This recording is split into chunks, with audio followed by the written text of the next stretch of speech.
So we're going to talk about three main things today, as it relates to knowing the buyers, right, and knowing agency buyers, and then how to reach out to them. So we're going to talk about the three roles agency buyers fall under. We're going to talk about who influences acquisitions and how you can work with them to start shaping opportunities. And then we're going to talk about how you can find these people and meet them so that you can start having those conversations. So the first thing I want to discuss, if you're when you think about federal buyers, it's just people, right? So it's just people at an agency, and they can fill all sorts of job titles. If you understand the sales acquisition lifecycle, there's different stages. People have ideas, people who are doing budgeting, people who are doing contract award, etc. All these people, and I'll show you a roadmap in a little bit of the acquisition process. But when you look at any of these people, they all fall into one primary role. Some of them might have, two or three hats on, but they all have one primary role that you should be tracking. So if you put their names in a spreadsheet and you said role, not job title, but just role, the three roles are focus of receptivity, focus of dissatisfaction, and focus of power. And I want to walk through for a few seconds on what those are, because the better you understand where a person aligns to those three roles, the more you understand how to have conversations with them that'll lead to the success that you're looking for. The success could be something as simple as influencing them in a certain direction by having conversations that give them insight into what you're thinking. So let's talk about these three roles. The first role is focus of receptivity. Focus of receptivities, people who are focuses of receptivity, they're just friendly. They're willing to help you learn about their agency. They're willing to make introductions to other people within. They're able to seek out information. Maybe you're trying to get a copy of one of the things I'm trying to get is a copy of a strategic or a data strategy for FAA. I have all these data strategies for many different agencies, but I couldn't find one online for FAA. But if I go into FAA and find a focus of receptivity, they can help me navigate to either that document, or maybe they just introduce me to the chief data officer, who's probably responsible for authoring or signing that strategic document, right? So I can find them, but they're willing to help. That's really the whole criteria around a person who is a focus of receptivity. These people are willing to help you. And so you want to find them. They're sponsors, if you will, within their organization. They want you to be successful. And primarily, they want you to be successful within their agency because they look at you and see that you could help their agency with the mission, right? They're not just trying to give you money or help you get in so you can get contracts.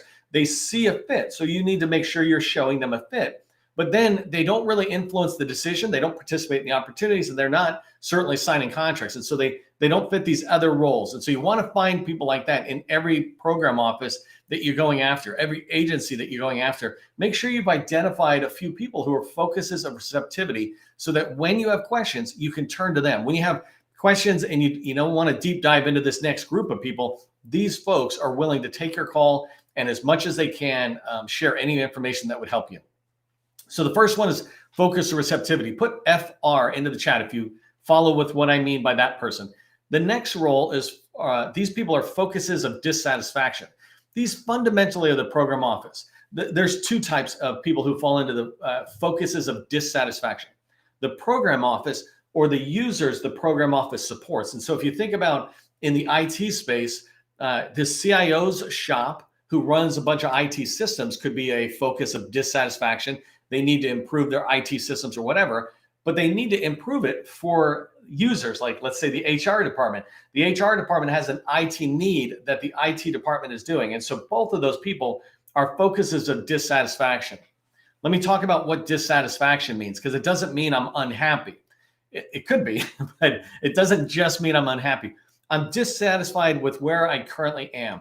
That could be because of challenges I'm running into, flat out issues that I'm running into.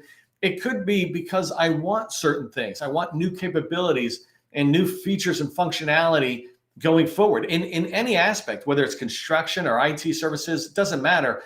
I'm not happy with the current state. I'm either not happy because things are going wrong, or I'm not happy because I want more, which is fine. But both of those are dissatisfaction. I'm dissatisfied with this. And the reason these people are so important, and I say they're primarily the program office people, is because they're the ones you're going to talk to about the problems and the sales is all about uncovering problems and expanding those problems to really make sure that person understands it, that office understands how explicit that problem is for their program office, and then developing those problems into what we call implication questions. Who else? What's the consequence of these problems? Who else are being impacted? So I just said IT and HR. So if IT has these problems, as you develop it, then you're finding out that the HR department also has problems related to the problems you can solve down here in the IT shop. So hopefully you're following it. But these are the people, these focuses of dissatisfaction. You want to find them, because if you're going after an opportunity and you're trying to shape your proposal, you need to shape your proposal based on your understanding of that agency or that program office's challenges, of their goals and objectives going forward. What are they trying to get done? What are they trying to overcome? When you know that, you'll be able to write so much a stronger proposal, a winning proposal, right? But that information doesn't come from the focus of receptivity. It doesn't come from the focus of power, which I'll talk about in a minute. It comes from the focuses of dissatisfaction. So when you're going after an opportunity, when you're looking at your pipeline, make sure every opportunity has several people whose names are in your pipeline in a field somewhere that says, these are my focuses of dissatisfaction, whatever term you want to use. But this is the program office. This is the people with the need, right? And so that's the second role. Focuses of receptivity, focuses of dissatisfaction. Put FD into the chat. Just let me know you're following along. Focuses of dissatisfaction. The third group are the focuses of power. So in the federal space, if you think about the focus of receptivity, most likely that person, or not most likely, but the first person that would come to my mind is the small business specialist for focus of receptivity. The first person who's going to come to my mind for focuses of dissatisfaction is the program office. And the first role title that's going to come to my mind for focus of power is the contracting officer. The contracting officer is the only one who signs a contract and commits the government to buying your products or services, right? So they have the power to decide whether you're getting the contract when. This is the third group, and you need to, as you move forward and you're trying to understand who the buyer are, buyers are. It's too early in the day, apparently. Anyway, so focuses of power. You want to identify who they are, and they could be contracting officers, and I'll expand more on examples of who they are. But contracting officers and contracting specialists, you see them most often. If you go into SAM and you look at an opportunity, at the bottom of the SAM notice that's in there, you'll see generally 2 points of contact, and that typically is contracting officer or contracting specialist.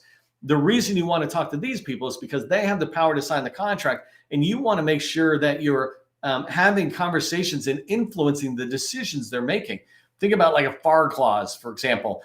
In the HubZone program, there's something called a 10% set aside. So if there's an opportunity out there as a full and open opportunity, then as a HubZone company, I want to make sure there's a clause within that RFP when it drops, a FAR clause that is speaking to the HubZone price preference. It's saying that this contract has that in there, right? And I'm not trying to be a FAR expert here. I'm just saying that's an example of one that I would want to make sure that's in there. Well, the only people who put it in are the contracting officers and the contracting specialists. So the focuses of power. So those three people, put FP if you got that one. These are the three roles that people fall into. As I expand that out, right, those are three roles. There's a lot of people with a lot of titles, and they fall basically into these three roles when you think about sales. I want to talk to you now about who influences the acquisition. Here, I'm going to go into the same thing, those three roles, but now I want to talk to you about titles. But before I go too far, I just want to explain what I mean by influence. When you think about influencing an opportunity, right, in the federal government, an opportunity is going to come through your pipeline, and you have the chance to shape it, is what we say. You can shape that opportunity in a way that your company has the best chance of winning. If you do that, you are then able to really get to the stage of writing a winning proposal. But it begins with knowing who these people are and knowing how you can influence them. So the first thing that you influence, and there's primarily just two main things. The first thing you influence are the technical requirements, and the second thing is the acquisition approach. So the technical requirements is anything to do with the task areas, the scope. When you look in there and when you're involved in this acquisition as early as possible, right? Not at the RFP stage, sometimes not even at the sources sought phase, but even earlier, the earlier you get into the government buyer and have conversations about a future opportunity, things you might see on their forecast that are for next year, for example, are really open for you to be able to influence the technical requirements. because you are the subject matter expert. They're looking for your advice. So if you go in there and they say, they want a table with 3 legs, and you go, you know what, you should really consider 4 legs. It's going to be a little more expensive. But this way, when somebody pushes on the corner that has 3 legs, it's not going to fall. We'll have a 4th leg under there. Something like that, right? Like, oh my God, you're such a table smart person. Think of it for whatever you do, this ability to shape the requirements. If you do flooring, maybe you can talk to them about, yes, you're going to save a little bit of dollars if you use this type of floor. But one thing to consider is that floor increases the decibel or the noise volume that echoes around. And we have found with other customers who have gone that way with that floor, they regret it because the noise is so disruptive to the day-to-day operations. And people are going to go, oh my God, I didn't even think about that. You're talking about quality of life as it relates to a floor. That's your job. You're the expert, right? And so you want to be able to influence it, influence requirements. And a requirement is just, in our words, an opportunity. You want to influence those technical requirements by bringing these type of things to light with a customer. And you do that by having those conversations.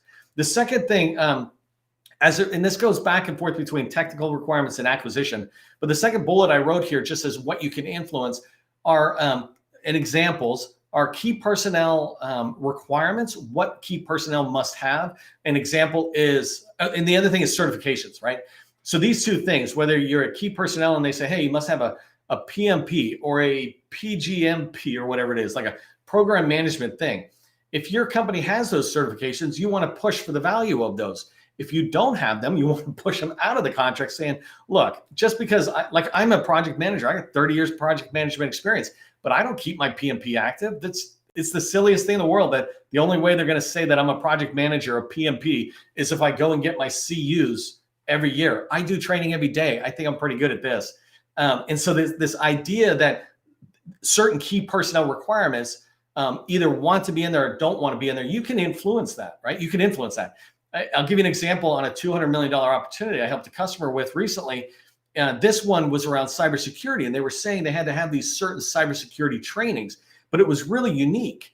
There was another type of certification or training that was the equivalent of it. It just wasn't the same. But if you didn't have this one, they said you wouldn't be able to bid. And so the way to influence it is to go back to the contracting officer and maybe the program management team and say, hey, it should be either or it should be this one or an equivalent. And then it's my job in the proposal to write why this is an equivalent training. And it's the same thing with agencies or organization certifications, ISO, CMMI, things like that. You want to influence those to get them in, get them out. I don't want to go, well, actually, I want to do one more on acquisition, just so you think about how you can influence opportunities. When you think about the acquisition approach, the way the government buys, not what they're buying, but the way they buy, things you can influence are the contract vehicle. Hey, we're going GSA, we're going NASA SOUP, we're going T4 Next Gen, Seaport Next Gen, whatever it is, right? You want to influence that as soon as you can so that it's going towards a contract vehicle you have access to. If it goes to a contract vehicle you don't have access to, then you can't bid on it, right? So you have this ability to shape that. You just have to, work with them and give them a reason. And you want to be doing that as early as possible before they make that decision. I'll show you when they make that decision in a minute. Other things that you can influence: set aside. Is it a woman-owned set aside, right? Or a service disabled veteran-owned set aside? You want to get in there. If you're one of these, don't, by the way, never ever say, hey, you should set aside the woman-owned or service disabled because we're both. Don't. You'll confuse them. Just push it down one track. If you do both, then they could end up just going somewhere else. Another one is NAICS codes, right? You, as a small business, we want to make sure all the NAICS codes that they use are the lowest possible dollar value in SAM. So what I mean is certain NAICS say not certain NAICS, all NAICS say that you're small at this stage and large at this stage. So you want to find the ones where you're small, but it's the smallest possible one. You can't do something completely out of left field, but if there are two that are related to software development, for example, try to choose the one with the lower dollar threshold, because what it does is it pushes competition out. And this is what I mean by influencing it, right? You're influencing it or shaping it in a way that you can go forward. The last one is past performances. Most often you see 3 past performances required, and they're required from the prime. Well, you want to go in and try to influence that to say, hey, how about 2? Or how about we can use past performances, 1 from the prime and 2 from the subs or something like that. Whatever it is, you're trying to, if you don't have those past performances, you need to get in there and be able to shape it so that you can take advantage of your teammates' past performance as well. So those are ways you can influence. And now let's talk about who you can influence. By the way, just put in the chat if you're following me, shape the opportunity, or just shape it into the chat, because you should be able to shape opportunities. And now these are the people you can think about, the roles or the titles people have that you can reach out to begin to shape opportunities. So the program manager obviously is in charge of a program office, and then they have all sorts of direct reports in there, engineers, et cetera, that you can follow. But you start with the program manager, right? Another one is the contracting office representatives. So the cores, these cores are what we used to call the contracting officer technical representative. They're the ones who are following that award all the way through. And so they know a lot about how it's being done. And so these buyers are very influential about what do we want in new requirements? What are we looking for? They might even be on the selection board for the next opportunity. These people know the incumbent, but they don't know you. So you want to be able to identify them, get their name, number, and email, and try to get out, have meetings with them, get them to see more than just the incumbent. Business owners, I already described this. Business owner is like, let's say the HR department. If you're going in doing IT or data, cyber, something, the HR or these other people that are being supported by the department you might technically work with, but understanding the business owners allows you to uncover their needs as well. Technical leads. So going back into the program office, if you have a particular set of work you're going to do and you're doing it in certain offices, you're going to have technical leads. If I go into PEO Digital, which is in the Navy, working with a customer who's they do SharePoint, right? And so their big focus a primary focus in the Navy should be PEO Digital, but you can keep going down. And there are these technical solution areas that are led, and they're teams of 10 to 30, 40 people. And they have technical leads, right? The SharePoint lead or the Office 365 lead. And these are buyers. These are people who influence that opportunity you're chasing. I mentioned end users. Another one when we go into the focuses of power, and I already talked about these people, are contracting officers, contract specialists. And then the last two are small business specialists. They are heavily influenced. They have the ability to heavily influence opportunities. They're tracking opportunities on whether they get full and open or whether they stay small. They also have the ability to influence whether it's being set aside here or set aside there. You want to be visible to these people. You want to be having conversations, relationships with them long before you have an opportunity coming across their desk. They already must know you, right? And if you don't have it right now, that's fine. Go with that old analogy of when's the best time to plant a oak tree? 20 years ago. When's the second best time? Today, right? Just start planting that oak tree today and you'll develop these relationships. But small business professionals, they see many of the opportunities coming across. And if you have a good relationship, they will start paying attention to opportunities that fit into your world because you are engaging with them, you're listening, et cetera. And the last one is PCRs. So these people are SBA employees, Small Business Administration, and PCR stands for Procurement Center Representatives. They have oversight over an agency. And my way of describing what they do as it relates to us is they make sure opportunities are not going full and open that should go total small.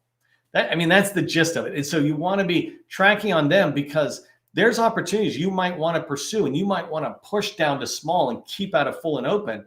Well, these are people you should have relationships with. And these people, I can't remember how many they are. Let's say there's 50 or so. They have responsibility for certain areas. Like, they might be in San Diego area. And so they certainly are responsible for certain aspects of the Navy out there. And then maybe a couple of other agencies as well. But you can meet them, begin to develop the relationship. You're not going to talk to them on a daily basis. But when you've had that relationship with them, an opportunity that you're pursuing, you can be reaching out saying, hey, this should go small. Can I talk to you about why it should go small just to make sure it never goes full and open? So these are examples of people that you can be working with. I wanted to share this one slide just really quick. And then let me just get here to share it. So this one slide right here, I just wanted to show you, I did a training yesterday on understanding the acquisition process for the government. And the whole reason I'm putting this here, though, you can go watch that to understand this. But this is USDA's roadmap for how an opportunity comes as an idea, and it goes through market research, comes around. They're thinking about how they're going to do the acquisition approach, and then they submit or send out an RFP, and then they award it, and then they execute, right? So this roadmap describes all that.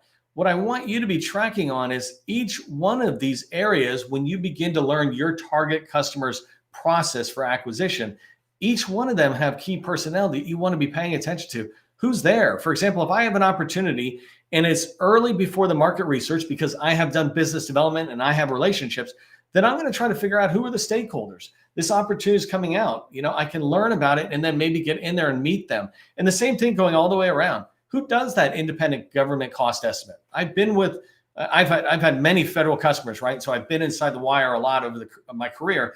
And I've been there when the Corps does it, the small business specialist does it. Different people are assigned to the contracting specialist.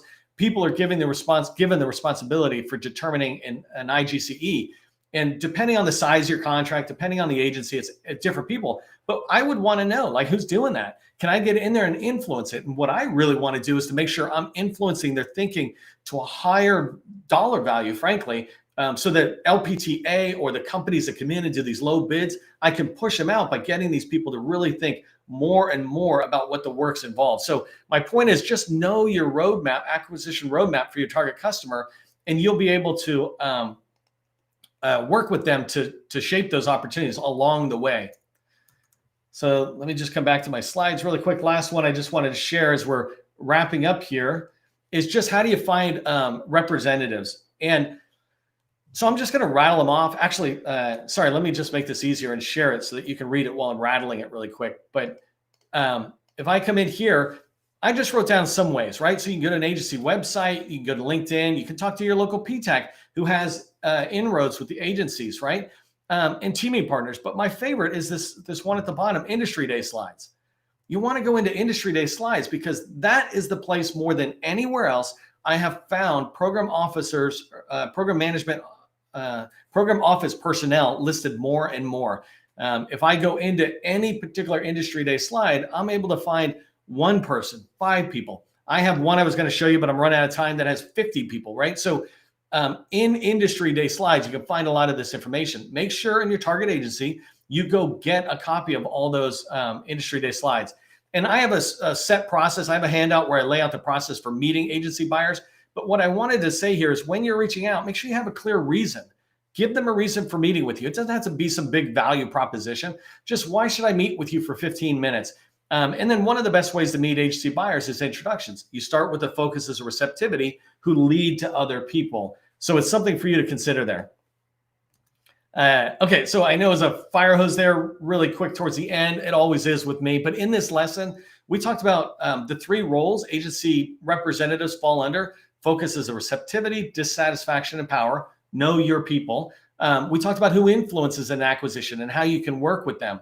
And then finally, we talked about how you can find and meet these people, just some suggestions there. I have a lot of other training that you can go access that talks deeper into how do you get in and start having meetings. But I'd like to give you a challenge when you go away. A tip for going away is start building a list for each of your opportunities that includes the people who influence those opportunities. Make sure there's a field in there that says who those people are, and then start meeting with them. If you found today's training valuable, do me a favor, throw thanks into the chat or comments. As we get going, please remember, government contracting, it's not a secret. It's just a process. I'll see you in the next training.